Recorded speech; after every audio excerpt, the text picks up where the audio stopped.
আমি যখন রিহার্সাল করে যখন টেক দিতে যাব 3-4টা রিহার্সালের পর, তখন দেখি দল বল নিয়ে প্রজেকশন রুমে রাজ্জাক ভাই এসে হাজির। বোঝো তখন সে তার সঙ্গে 10-12 জন লোক, কে গান গাইবে, কে হ্যাঁ কে নতুন, দেখে আমাকে দেখে আমি বললাম হ্যাঁ আসসালামু আলাইকুম। বলছে হ্যাঁ তোমার তো নাম শুনেছি, সত্যদা বললো ভালো হবে হবে হবে। হ্যাঁ হবে কিনা জানি না, আপনি থাকলে তো গান গাইতে পারবেন না। যে না না হবে হবে হবে। আপনি 1973 সালে প্রথম প্লেব্যাক করেন প্রয়াত গাজী মাজহারুল আনোয়ারের লেখা এবং সত্য সাহার সুরসঙ্গীত। দুজনেই দুর্দান্ত, অত্যন্ত গুণী মানুষ।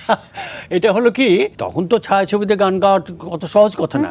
10-15 বছর গায়ে গেয়ে প্রতিষ্ঠা লাভ করার পর ছায়াছবিতে ডাক পড়তো, কিন্তু এত তাড়াতাড়ি আমাকে ডাক পড়লো কেন সেটাই বলছিলাম। আমার তখন একটা গান বেশ জনপ্রিয় হয়ে গেল, রেডিওর গান, ওই যে এটা সবাই যেটা বললো, তোমাকে যেন ভুলে না যাই, সে আশিস দাও মোরে, দূর থেকে যেন রোগো মরমে তোমায় খুঁজে পাই, তোমাকে যেন ভুলে না যাই। সুর করলো আমার বন্ধু লাকি। এখন তোকে একটা আধুনিক গান গাইতে হবে, ছাড় রবীন্দ্রসঙ্গীত, হবে হবে। হ্যাঁ কল। আর এস.এম. হেদায়েত ছিল আমার আর এক বন্ধু, ওর লেখা। এই গানটা জনপ্রিয়তা পায়। এই জনপ্রিয়তার সূত্রেই সত্যদার সঙ্গে তখন আমার পরিচয় হয়নি, কিন্তু সত্যদার অ্যাসিস্ট্যান্ট ছিলেন স্বপনবাবু।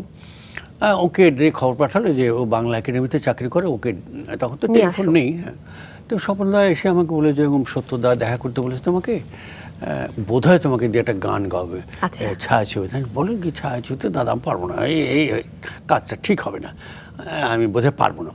তো বলছে যে না না এটা করো না, দেখা করো। দেখা করতে গেলাম, দেখা করে বলে হ্যাঁ তোমার গান তো শুনেছি, ভালো, খুব ভালো, খুব ভালো, তো তোমাকে দিয়ে একটা গান গাওয়াতে চায়। তো তোমার গলাটা তো একটু পাতলা, একটু ফিবল, তখন আমার গলাটা একটু হালকা ছিল। গান গাওয়ার সময় একটু ফুল থ্রোটে গান গাইবে, ছায়াছবির গান তো একটু ফুল থ্রোটে গান গাইবে। উনি একটু দেখিয়েও দিলেন, ওই দিন আর রিহার্সাল করলেন, বলে কালকে এসো। গানটা তুলে দিলেন। তারপরে একটা অগ্নি পরীক্ষা, কারণ গানটা এত কঠিন, গজলধর্মী একটা গান, কিন্তু রাজ্জাক ভাইয়ের লিপসিংয়ে, রাজ্জাক ভাই তখন সুপার হিরো এবং গজলের মতো কাজও আছে, আবার একটু অভিনয় আছে। আমি যে দাদা একটু পারবো না, ও যে পারবো, হবে, আমি করে নেবো, দেখো এই ভদ্রলোকের এই একটা গুণ ছিল, হবে আমি করে নেব। গেলাম, একদিন রিহার্সাল হলো, তারপরে এফডিসিতে রেকর্ডিং করতে গেলাম। সে এক বিরাট অভিজ্ঞতা, ওইভাবে তো আমরা কখনো গান গাইনি। কোথায় ওইখানের সিঙ্গার বুথ, প্রায় হেঁটে 10 সেকেন্ড কি 15 সেকেন্ড লাগবে হেঁটে যেতে, ওইখানে মিউজিশিয়ানরা বসে আছে, কানে হেডফোন। হ্যাঁ, বিশাল প্রজেকশন হল, তখন অনেক বড় হল ছিল এফডিসির। গান গাইলাম, গানটা একটু শোনাই তোমাকে, তাহলে বুঝতে পারবে যে কত কঠিন ছিল আমার জন্য।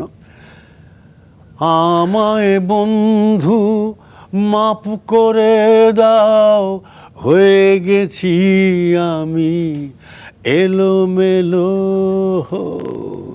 একটু যদি আজ নেশায় হলো, এই ধরনের গান। গানটা একদম গজলধর্মী গান, লেখা চমৎকার, লেখা গাজী ভাইয়ের লেখা, আর সত্যদার সুর।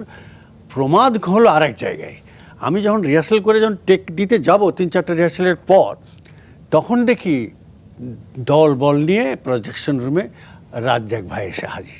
বোঝো তখন সে তার সঙ্গে 10-12 জন লোক, কে গান গাইবে, কে হ্যাঁ কে নতুন, দেখে আমাকে দেখে আমি বললাম হ্যাঁ আসসালামু আলাইকুম। বলছে হ্যাঁ তোমার তো নাম শুনেছি, সত্যদা বললো ভালো হবে হবে হবে।